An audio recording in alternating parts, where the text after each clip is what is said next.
Hello guys, हमारे इस YouTube channel study with Humaira में स्वागत है। मैं हूं हुमेरा और आज हम पढ़ेंगे क्लास 12 का हिस्ट्री की बुक से चैप्टर 1 जिसका नाम है ईंटें मनके तथा अस्थियां।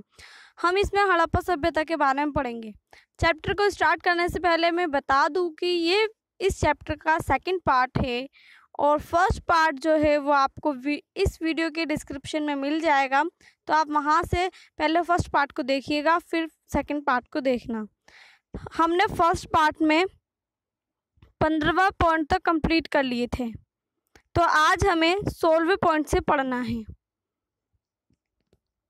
16वां पॉइंट में ये बताया गया है कि हड़प्पा में पाई जाने वाली लिपि को पढ़ने में विद्वान भी अभी तक असमर्थ हैं। 16वें पॉइंट में बताया गया है कि जो हड़प्पा सभ्यता है उसकी जो लिपि है वो आज तक भी किसी ने नहीं पढ़ी है, आज तक भी वो पढ़ी ना जा सकी है। किसी भी विद्वान, बड़े से बड़े विद्वान ने भी नहीं पढ़ पाया है वो हड़प्पा सभ्यता की लिपि। ठीक है, तो जो 17वां पॉइंट है वो है हड़प्पा की लिपि दाई से बाई ओर लिखी जाती थी। और ये हड़प्पा सभ्यता की लिपि की विशेषता है जो कि पेपर में आ जाता है कि हड़प्पा सभ्यता की लिपि जो है वो दाई से बाई ओर लिखी जाती थी। ठीक है, और इनमें चिन्हों की संख्या कम से कम 375 से 400 के बीच थी। ठीक है, इनकी चिन्हों की संख्या कितनी थी? 375 से 400 के बीच। ठीक है, फिर उसके बाद जो 18वां पॉइंट है वो है हड़प्पा सभ्यता में बाट का प्रयोग संभवतः आभूषणों व मनके को तोलने के लिए होता था। आप देखेंगे बाट जो है वो वर्तमान में भी उपलब्ध हैं। आप देखना, जैसे आप अगर कुछ सामान लेने जाते हो जिसमें तोलने वाला सामान लेने जाते हो तो उसमें बाट का यूज़ होता है, तो बाट वही होते हैं। तो बाट का प्रयोग हड़प्पा सभ्यता में आभूषणों व मनकों को तोलने के लिए किया जाता था। और बाट किससे बनाए जाते थे? बाट जो है वो चट नामक पत्थर से बनाए जाते थे। और बाटों के जो निचले मानदंड थे वो द्विआधारी थे, यानी 2 आधार वाले थे। ठीक है, फिर उसके बाद 1900 पॉइंट है कि चनहुंदड़ो शिल्प उत्पादन का एक प्रमुख केंद्र था। चनहुंदड़ो जो है वो वहाँ पर शिल्प उत्पादन का वो एक प्रमुख केंद्र था। ये पेपर में आ जाता है अक्सर। फिर उसके बाद इसमें है शिल्प कार्यों में मनके बनाना, शंख की कटाई, धातु का मोहर निर्माण तथा चट बाट बनाना सम्मिलित थे। ठीक है, ये सारी चीज़ें जो है ये शिल्प उत्पादन में सम्मिलित थे। फिर उसके बाद जो 20वां पॉइंट है उसमें फ्लो चार्ट दिया हुआ है। फ्लो चार्ट है मनके बनाने के लिए प्रयुक्त पदार्थ। जो मनके हैं, मनके बनाने के लिए प्रयुक्त पदार्थ कौन कौन से हैं, कौन कौन से पदार्थों का यूज़ होता है? तो इसमें 3 पदार्थ हैं, पत्थर, धातु और अन्य पदार्थ। ठीक है, पत्थर में कौन कौन से 4 तरीके के पत्थरों के नाम इसमें दिए गए हैं? सेलखड़ी, क्वार्टज, स्टाफिक, कार्निलियन, जैस्पर। 5 पत्थर हैं ये। ठीक है, फिर उसके बाद जो धातु है इसमें 3 धातु हैं, कांसा, तांबा, सोना। और अन्य पदार्थ में 3 पदार्थ हैं, शंख, फ्योन्स, पकी मिट्टी। फ्योन्स जो है ये इम्पॉर्टेंट है, आपको मैं जब क्वेश्चन करवाऊंगी इस चैप्टर के जब आपको क्लियर हो जाएगा।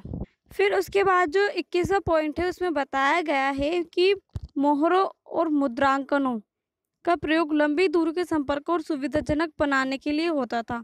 जो मोहर यानी स्टैम्प का जो प्रयोग होता था वो जो सामान है या फिर जो लंबी दूरी के संपर्क है उनको सुविधाजनक बनाने के लिए होता था। ठीक है, फिर उसके बाद जो 22वां पॉइंट है, 22वें पॉइंट में बताया गया है कि हड़प्पा स्थलों से मिले शवाधानों में आमतौर पर मृतकों को गर्तों में दफनाया गया है। गर्त एक टाइप से ताबूत टाइप के होते हैं, उनको ही गर्त बोलते हैं।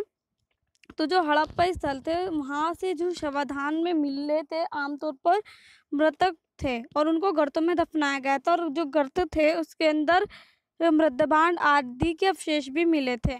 ठीक है, शवाधानों के अध्ययन से सामाजिक आर्थिक विभिन्नता का पता चलता है।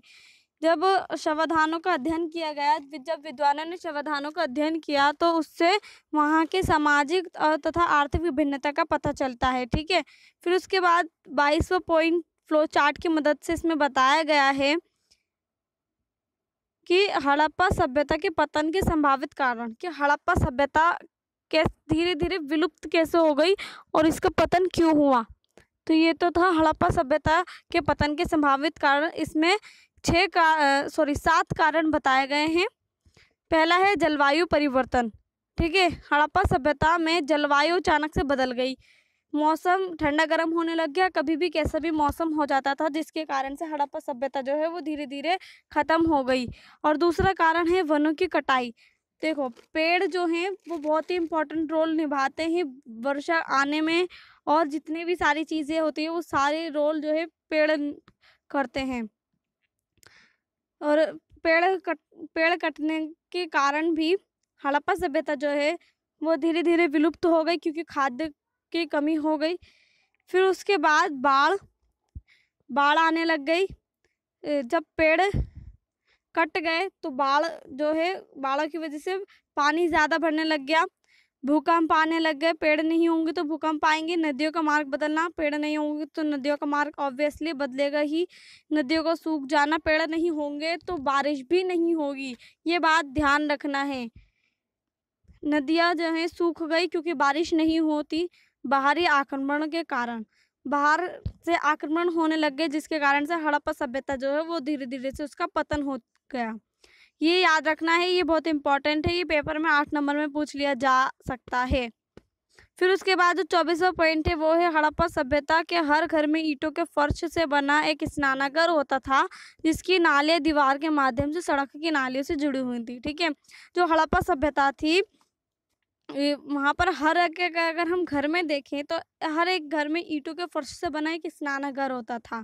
ठीक है, और उसकी नालियाँ जो हैं दीवार के माध्यम से, जो दीवार है उसके माध्यम से सड़क की नालियों से जुड़ी हुई होती थी। ठीक है,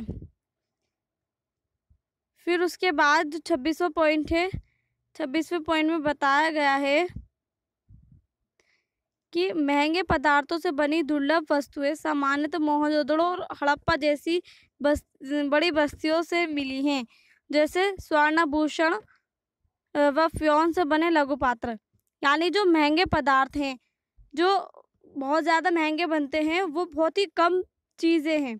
बहुत ही कम चीज़ें जो हैं वो कहाँ से मिली हैं, वो मोहनजोदड़ो से मिली हैं और हड़प्पा जैसी बड़ी बस्तियों से मिली हैं, जैसे कि स्वर्णाभूषण यानी सोने के आभूषण व फ्योन्स से बने लघु पात्र। फ्योन्स में भी आपको क्वेश्चन में आगे बता दूंगी कि फ्योन्स क्या है।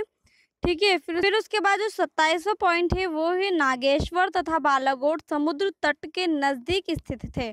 ठीक है, ये जो है नागेश्वर तथा बालाकोट, ये दोनों ही जो है समुद्र तट के पास स्थित थे। ठीक है, ये शंख से बनी वस्तुओं जैसे कि चूड़ियाँ, करछियाँ इत्यादि के निर्माण के विशिष्ट केंद्र थे। ठीक है, ये पेपर में आ सकता है कि शंख से बनी वस्तुओं के निर्माण के विशिष्ट केंद्र कौन थे, तो नागेश्वर तथा बालाकोट। ठीक है, फिर उसके बाद 28वां पॉइंट है कच्चा माल प्राप्त करने के लिए सुदूर क्षेत्रों में विशेष अभियान भेजे जाते थे, जैसे कि तांबे के लिए खेतड़ी ओमान व सोने के लिए दक्षिण भारत के क्षेत्र। यानी जो कच्चा माल है उसको लेने के लिए जो सुदूर क्षेत्र है उन वहाँ पर विशेष अभियान भेजे जाते थे। और तांबा जो है वो कहाँ से आता था, वो खेतड़ी और ओमान से आता था, और जो सोना है वो दक्षिणी भारत के क्षेत्र से आता था। ठीक है, ये भी याद रखना है। फिर उसके बाद जो 29वां पॉइंट है वो है भारतीय पुरातात्विक सर्वेक्षण के पहले डायरेक्टर जनरल कनिंघम को भ्रम था कि भारतीय इतिहास का प्रारंभ गंगा की घाटी में पनपे पहले शहरों के साथ ही हुआ था, लेकिन ये ऐसा नहीं था, क्योंकि कनिंघम को सिर्फ भ्रम था, लेकिन वास्तव में ऐसा हुआ ही नहीं था। भारतीय इतिहास के प्रारंभ गंगा की घाटी में पनपे शहरों के साथ हुआ था क्या? नहीं हुआ था। ठीक है, फिर उसके बाद जो 30वां पॉइंट है वो है हड़प्पा सभ्यता की योजना, भवन निर्माण कला, व्यापार एवं आधुनिकता के आधार पर इसे एक नवीन प्राचीन सभ्यता की संज्ञा भी दी गई है। नवीन प्राचीन सभ्यता का मतलब होता है नई और पुरानी सभ्यता, जो आज भी अगर हम देखें तो आज देखने में भी वो नई लगेगी, लेकिन वो है पुरानी। ठीक है, तो इसलिए इस क्यों कहा गया है इसको नवीन प्राचीन सभ्यता, क्यों संज्ञा दी गई है नवीन प्राचीन सभ्यता की? इसलिए दी गई है क्योंकि हड़प्पा सभ्यता की योजना, भवन निर्माण कला, व्यापार एवं आधुनिकता के कारण। ठीक है, ये आपको याद रखना है। तो वीडियो जो है, ये चैप्टर जो है ये यहीं समाप्त होता है।